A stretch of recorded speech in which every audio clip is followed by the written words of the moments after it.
is really being kind of lost there with this, right? You know, when I talked to Chino about it, I was kind of said bluntly, I was like, well, what's the gap between you and Miyagi? And he said, I think in Respawn, as long as Miyagi listens and, does what the guys tell him, that it won't be that big of an adjustment.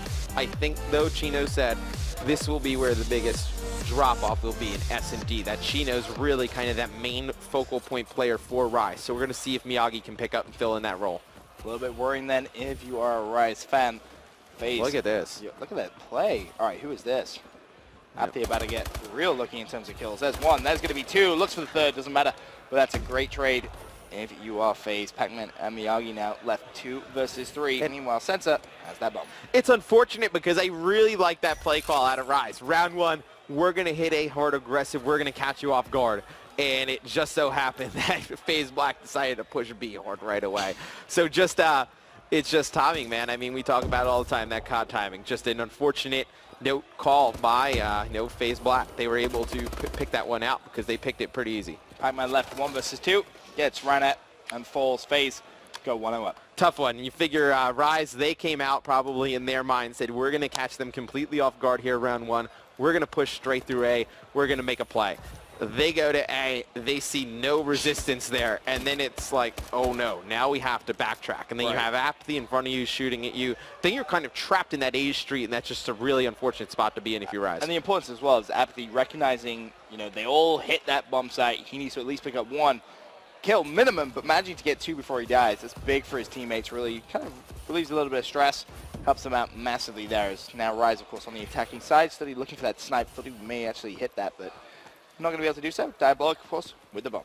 Yeah, you saw Study. He actually picked one up last game with that sniper rifle shot. Was using the thermal.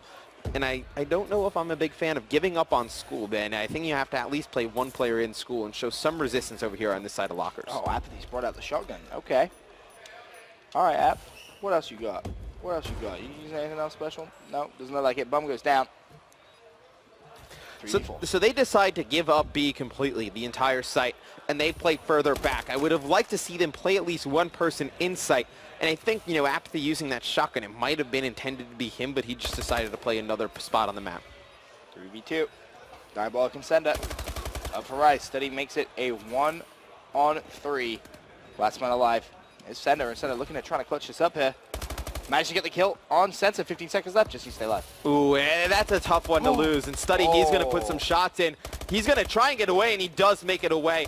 Very nice play out of Sender, able to just play the clock right there. If you're FaZe Black, that's a round you need to win. 3-on-1, you have a guy defusing the bomb. That was a good clutch. You have to just watch. What I don't understand is Study could have looked at that doorway and almost watched mid-street at the same time, because if he gets in that back right corner, he can see the front door, he can see that side door. If the guy crosses front door, his teammate who's defusing the bomb has cover from the bomb. He's going to pick up that kill before he gets it. And he was close to defusing that bomb. And he was really close. Very, very close. Of course, Sensor just hopped on that immediately, but really nice clutch coming in back from Sender. Keep this at a tied game, 1-1. Now, of course, side switching. Pac-Man, first blood on Apathy.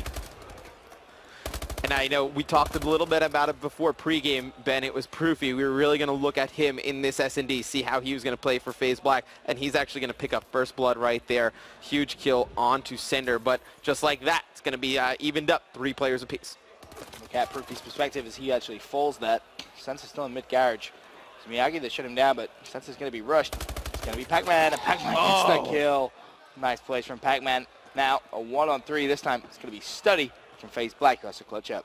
And Study, he's on the opposite side of the map, and I don't think they have any idea. You see all the arrows for Rise. They're pointed in that one direction. They don't have any idea where Study is. I think Study just kind of snuck down through that A street, and he's going to be behind, but he's going to have to make something happen. He was looking to get a snipe mid-street, not able to do so, but Rise nose bombs down Study. He's going to be able to pick up 1. He's looking with the thermal, I think he's using it just to scout out the area. Oh, no. Oh my! If he gets this 1v3, this is going to be sick. He picks up 1, and we have a 1v1. It's going to be Miyagi against Study. Study with 11 seconds left. Is he going to be able to get this bomb down? Oh, this is going to be so close. Miyagi doesn't see him. And now Miyagi, he's going to get shots, and Study almost able to get away, but still, phenomenal play out of Study, even to make it that close. Miyagi able to close that one out, and Woo, that was Excited way too close if you're a Rise Nation fan. You'd expect a 3v1 to go a little bit smoother than that. Yeah, almost back-to-back 1v3 clutches. That would have been pretty sick. But, you know, that snipe study on Pac-Man, that was pretty nice. That's why we say he's one of the best. If you're Pac-Man, you don't have any luck right now. I mean, you know, that's the type of shot you don't really hit too often. Study just hit that shot pretty casual, but like we said pre-game, you know, one of the best snipers in Call of Duty. Let's have a look at Diabolic with that bump. 14 Rise. You kind of see the way they've set up. Sending 2 players over toward that B site. 1 player hanging back at A. And also 1 mid-street. Who is that player mid-street? It's going to be Miyagi. So are you a fan of the way Faze is playing this by just giving up B site completely? No, I'm not a fan of it either. You should maybe play one guy, you know, school window, just someone on even that if side. he can just trade 1-for-1 in there and make it push, 3-on-3. It gives delays you some intel of weather heading.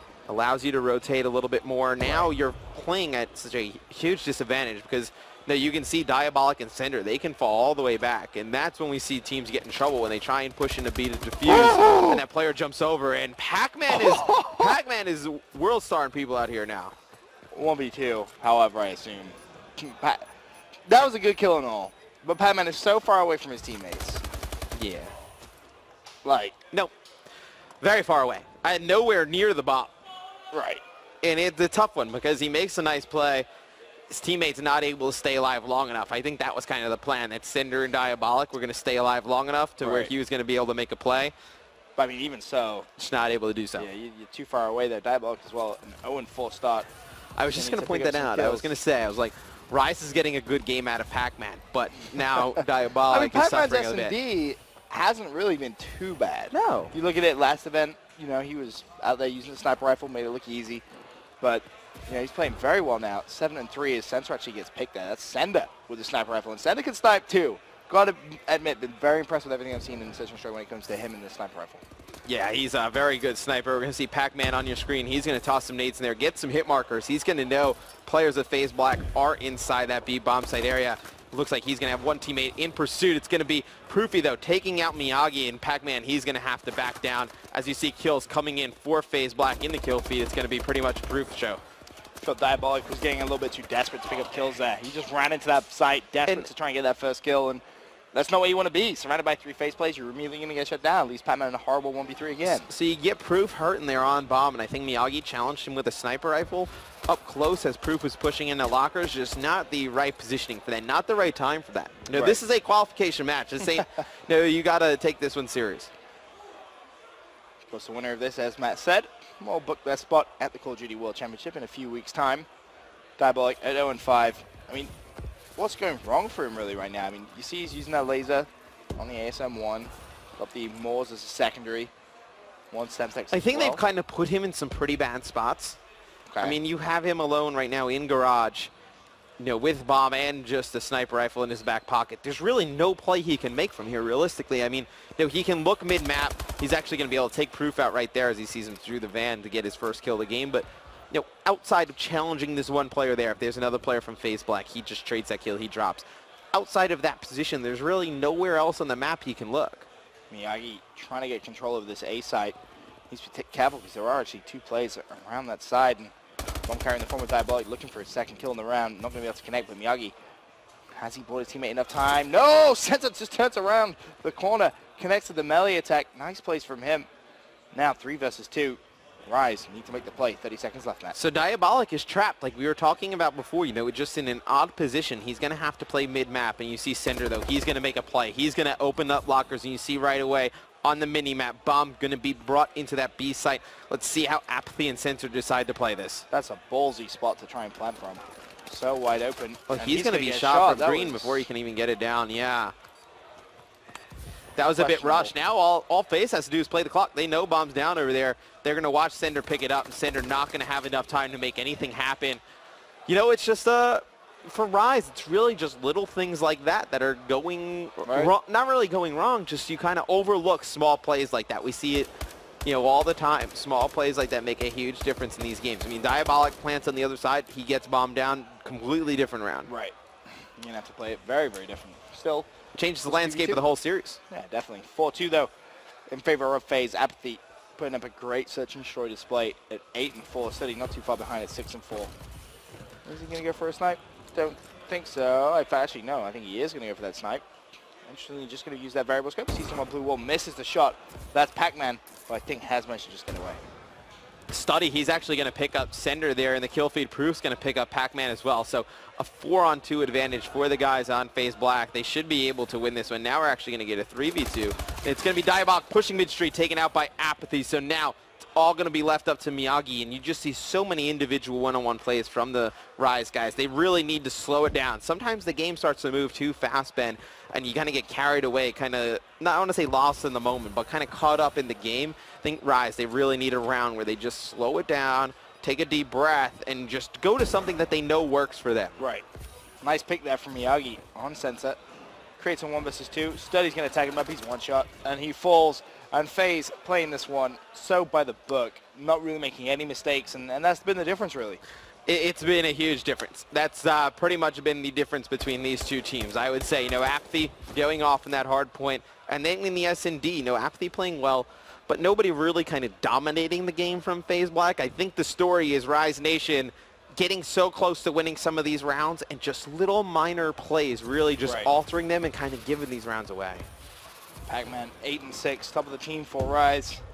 Looks like he's going to be heading over towards that garage side. Miyagi, meanwhile, going to be watching mid side, and the Rise have done similar things every round. They've done the same strat every round. Right. It's kind of like, well, and it's incredibly odd because they've run the same strat every round, but Faze Black has not adjusted to the strat. They've given up B every single time. They're still winning the round. And they're still winning the round. So I think as the tournament goes on, I mean, obviously if Faze Black is to win this, they're going to need to do better at adjusting to the teams they're playing against. Faze Black can't win the event ultimately, as we kind of mentioned earlier on Proofy, but to get a high seed, you're going to get some of the better teams in the tournament, you're going to need to adapt to what the opposition is doing, and that's something even for Rise, you've been able to take B every time. I don't know, you could have had a round where you decided to study with a huge play. You could have had a round where you decided to just push straight through the B site. Right.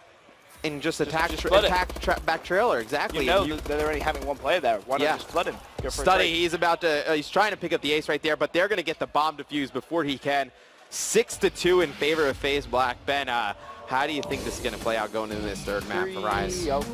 Think another one? Yep.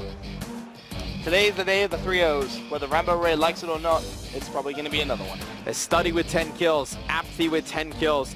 Just two huge games from them. On the flip side, Diabolic